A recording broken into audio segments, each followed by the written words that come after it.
이재명의 의원직 제명을 촉구하는 국회 국민동의 청원이 5만 명 이상의 동의를 받은 것으로 나타났습니다. 국회 심사 요건을 충족함으로써 소관상임위원회의 심사를 받게 될 것으로 보여지는데요. 청원인이 이재명의 의원직 제명을 촉구하고 나선 이유를 살펴보고 헌법재판소의 탄핵 심판이 이어지면서 윤석열 대통령이 국헌 문란을 목적으로 비상계엄을 선포한 것이 아님이 속속 드러나고 있습니다.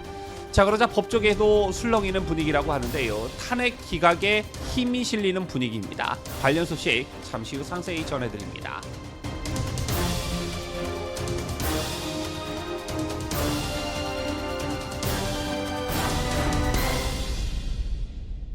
시청자 여러분 안녕하십니까? 뉴스데일리 베스트 민앵커입니다. 이재명의 의원직 제명을 촉구하는 국회 국민동의 청원이 5만 명 이상의 동의를 받은 것으로 나타났습니다. 국회 전자청원 홈페이지에 따르면 7일 오후 4시 30분 기준 이재명 의원의 제명에 관한 청원이라는 제목의 청원은 5만 1,436명의 동의를 얻고 있었는데요. 청원인은 청원 취지에서 2024년 12월 3일 윤석열 대통령의 비상계엄은 구국의 결단이나 야당은 헌법을 유린하고 국헌문란의 목적으로 저지른 내란 행위라고 선동하며 공수처와 사법부를 이용해 진짜 내란을 일으키고 있다라고 주장했습니다. 대통령이 정당한 비상계엄 선포를 두고 이걸 국헌문란 내란 행위라고 선동한 야당이야말로 진짜 내란 세력이다라는 취지의 주장인 것인데요. 청원에는 민주당 소속 이재명 의원은 지속적으로 내란 진압을 핑계로 사법 쿠데타의 성공을 도모하거나 내란을 방조하고 내란 진압이라는 정치적 발언을 통해 공공연히 내란을 선동하고 선전선동하는 등 내란을 정당화했다라고 덧붙였습니다.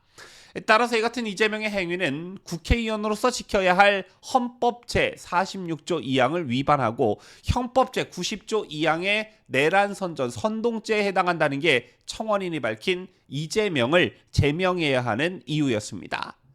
참고로 해당 청원은 5만 명 이상의 동의를 얻어 소관상임위로 회부돼 심사를 거칠 전망인데요. 청원심사 소위원회의 심사 결과에 따라 청원은 국회 본회의에 부의하거나 폐기됩니다. 통상 국회의원에 대한 징계 및 자격 심사는 국회 윤리특별위원회가 맡는데 하지만 현재 윤리특위는 구성조차 하지 못한 상황입니다. 그럼에도 불구하고 이 청원인의 청원 내용이 굉장히 중요한 의미를 지니는 게 만약 윤석열 대통령에 대한 탄핵이 기각되고 또한 검찰이 기소한 재판에서도 혐의 없음 결론이 난다면 이재명과 민주당은 어떤 책임을 질 거냐라는 부분을 담고 있기 때문입니다.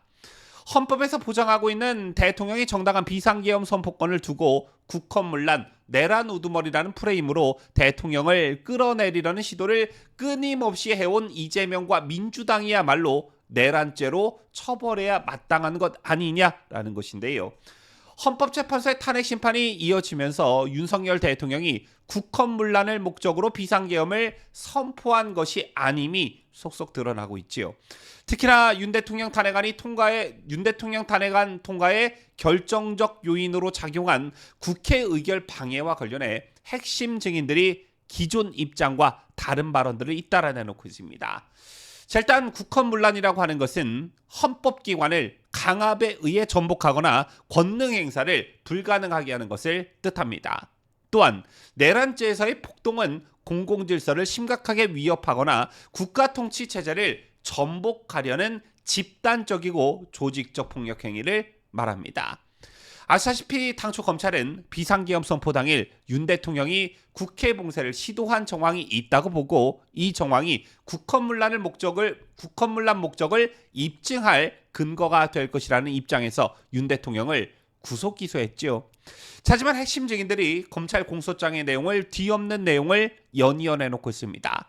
이 때문에 윤 대통령의 계엄 선포와 권한 행사는 내란죄의 요건에 해당하지 않는다는 지적이 나올 수밖에 없는 것인데 형법에서의 내란죄는 대한민국 영토의 전부 또는 일부에서 국가 권력을 배제하거나 그에 준하여 국헌을 문란하게 할 목적으로 폭동을 일으킨 행위라고 규정하고 있는데 12월 3일 일어난 모든 일들이 과연 여기에 부합했냐라는 것입니다. 자, 먼저 야당이나 수사기관이 윤 대통령의 정당한 비상계엄 선포를 두고 국헌문란과 내란 우두머리 운운하기 시작한 주요 근거는 비상계엄 당시 국회에 병력을 투입한 곽종근 전 특수전 사령관의 국회의원을 끌어내리라고 했다는 진술과 윤 대통령이 전화로 싹 다 잡아들여라고 지시했다고 증언한 홍장원 전 국가정보원 1차장의 이른바 체포명단이었습니다. 그런데 이 두 사람의 진술이 뿌리채부터 흔들리고 있다는 것이죠. 우선 곽종건 전 사령관의 경우 윤 대통령이 통화해서 국회의원을 끌어내라라 했다는 진술을 하면서 탄핵안에 불을 지폈던 핵심 장본인이었습니다. 자, 그런데 아시다시피 곽종근은 헌법재판소에서 윤 대통령으로부터 국회의원을 끌어내라는 지시를 받은 것이 맞다라고 했다가 정영식 재판관의 거듭된 질문에 국회의원은 듣지 않은 걸로 기억한다라고 말을 바꿨습니다. 자신의 증언을 2시간도 안 돼 지 스스로 바꾼 것인데요. 자, 또한 결정적으로 곽종근은 당시 707 특수임무단 인원은 국회 정문 앞에서 대치하는 상황으로 본관 건물 안쪽으로는 인원이 안 들어가 있는 상태였다라며 그 상태에서 전화를 받았고 국회 본관 안에 작전 요원들이 없었기 때문에 당연히 요원이 아니라 국회의원이라고 이해했다라고 말했습니다.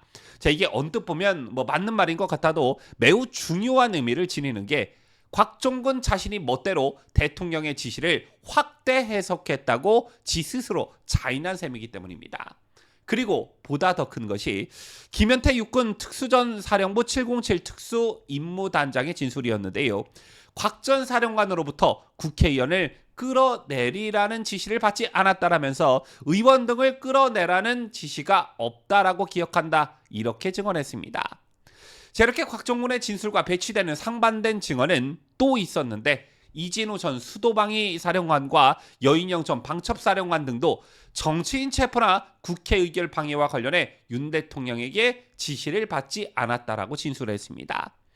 아시다시피 이 전 사령관은 계엄군을 국회에 투입해 봉쇄하고 윤 대통령에게 의원을 끌어내라는 지시를 듣고 이행한 혐의로 구속 기소됐지요. 자, 그런데 이진우 사령관 자신을 포함해 윤 대통령 등 계엄 관련 내란 혐의로 기소된 사람들의 공소장에 담긴 핵심 내용을 부인한 것입니다.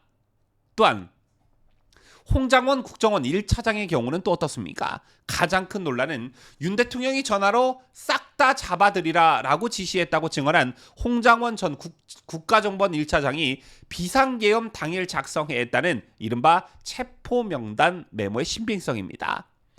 홍장원은 계엄 선포 당일 윤석열 대통령에게 싹 다 잡아들여라는 지시를 받은 뒤 여인영 전 방첩사령관에게 정치인 등 체포 대상자 명단을 듣고 수첩에 받아 적었다고 주장해 왔지만 지난 4일 윤 대통령 탄핵심판 5차 변론에서 이 메모는 자기 보좌관이 옮겨 적은 것의 일부 내용을 자필로 추가한 것이라고 말을 살짝 바꿨습니다. 사실상 재작성한 메모란 것이지요. 여 전 사령관이 명단을 불러주었는데 당시 국정원장 관사 앞 공터에서 주머니에 있던 수첩에 받아 적었고 사무실에 와서 보니까 왼손잡이 글씨라 내가 봐도 알아보기 어려워서 보좌관을 불러 정서를 시켰다는 것이고, 따라서 보좌관 글씨와 흘려 쓴 홍장원 자신의 글씨가 섞여 있다는 것입니다. 즉 메모에 적힌 체포 대상자 명단은 보좌관이 작성했고 그 아래 적힌 검거 요청 같은 문구는 자기가 추가로 적었다는 것인데, 더군다나 홍장원 자신이 처음 받아 적은 메모는 구겨서 버렸다라고 했습니다. 이 중요한 것을 구겨서 버렸다, 핵심 증거가 조작될 수 있음을 시사하는 대목이지요. 자, 이런 상황에서 여인영 전 사령관이 홍장원의 이 같은 주장을 반박하는 입장문을 내면서 홍장원은 더욱 궁지로 더 내몰리고 있습니다. 당시 1, 2차 순차 검거 계획은 없었고 국정원이 휴대전화 위치 추적을 할 수 없다는 걸 알고 있었기 때문에 홍장원에게 이런 요청을 할 이유도 없었다는 것이 여 전 사령관 측이 낸 반박 입장문의 핵심이었고요. 특히나 방첩사에는 구금시설 자체가 존재하지 않는다고도 했고 시간적으로 봐도 홍장원의 주장은 신빙성이 없다는 것입니다. 홍장원은 여 전 사령관이 경찰과 국회 봉쇄를 하고 있는데 라고 언급했다고 하면서 방첩사 요원이 국회에 나가 있다는 취지로 증언을 했으나 방첩사 병력이 국회로 최초 출발한 시각은 12월 4일 0시 25분이고 평균 1시로 여전사령관이 2시간 후에 벌어질 일을 홍 전 차장에게 미리 말했다는 건 상식적으로 말이 안 된다라는 것입니다. 종합하자면 윤 대통령을 국헌문란과 내란 우두머리로 몰아세웠던 핵심 증언을 한 두 사람 진술의 신빙성이 송두리째 흔들리고 있다는 것이고, 자, 이를 국민들은 물론 헌법재판소 재판관들도 인식하기 시작했습니다. 아시다시피 검찰이 지난달 26일 윤 대통령을 구속 기소한 핵심적 이유는 다름 아닌 내란 우두머리 혐의였습니다. 형법파 17조에 따르면 내란죄는 국가 권력을 배제하거나 국헌을 문란하게 할 목적으로 폭동을 일으킨 것을 뜻하는데요. 재란 맥락에서 법원이 내란 우두머리 혐의에 대한 유죄 판결을 내리기 위해선 비상계엄 선포 행위에 국헌 문란의 목적이 있었는지, 또 비상계엄 선포 행위를 폭동으로 볼 수 있는지가 입증돼야 합니다. 검찰은 비상계엄 선포 당일 윤 대통령이 국회 봉쇄를 시도한 정황이 있다고 보고, 이 정황이 국헌문란 목적을 입증할 근거가 될 것이라는 입장을 보이고 있는데, 그 근거로 내세우고 있는 게 바로 앞서 설명해드린 곽종근 전 사령관과 홍장원 전 1차장의 증언입니다. 이 두 사람의 증언을 내세워 윤 대통령이 무장한 계엄군을 국회에 투입해 국회를 봉쇄하면서 계엄 해제 의결을 방해했다고 보고 있는 것인데요. 하지만 이 두 사람의 증언의 신빙성이 계속해서 의심을 받고 있고, 또한 관련 핵심 증인들의 진술이 바뀌면서 국회나 선관위 등의 군과 경찰이 투입된 것은 맞지만 이들이 실제 국가기관의 기능을 마비시키려는 목적을 가지고 움직였는지 크게 불명확해지고 있다는 것입니다. 시간이 가면 갈수록 비상계엄 선포의 국헌문란의 목적은 없었고, 단지 더불어민주당 등 야당의 횡포에 경고를 하기 위한 의도였다. 또한 국회에 군병력을 보낸 것도 최소한의 질서 유지를 위한 것이었다. 야당의 권력 남용으로 헌법 질서가 무너질 위기에 처하자 이를 해결할 수단으로 비상계엄을 선포했다는 윤 대통령의 주장이 더 설득력을 얻고, 이게 대세가 되고 있는 것입니다. 자, 시청자 여러분, 헌법재판소의 판결이 다가오면 다가올수록 많이 긴장되시지요. 저 또한 그러한데요. 하지만 앞서 설명해드린 대로 핵심이 무엇인지를 잘 파악하신다면 긴장은커녕 자신감이 생기실 것입니다. 그리고 누가 진짜 내란 세력인지, 누가 진짜 내란 세력인지, 이것에 대한 감도 오실 거라 생각합니다. 지금까지 저는 자유대한민국을 소화하는 뉴스데일리 베스트 민앵커였습니다.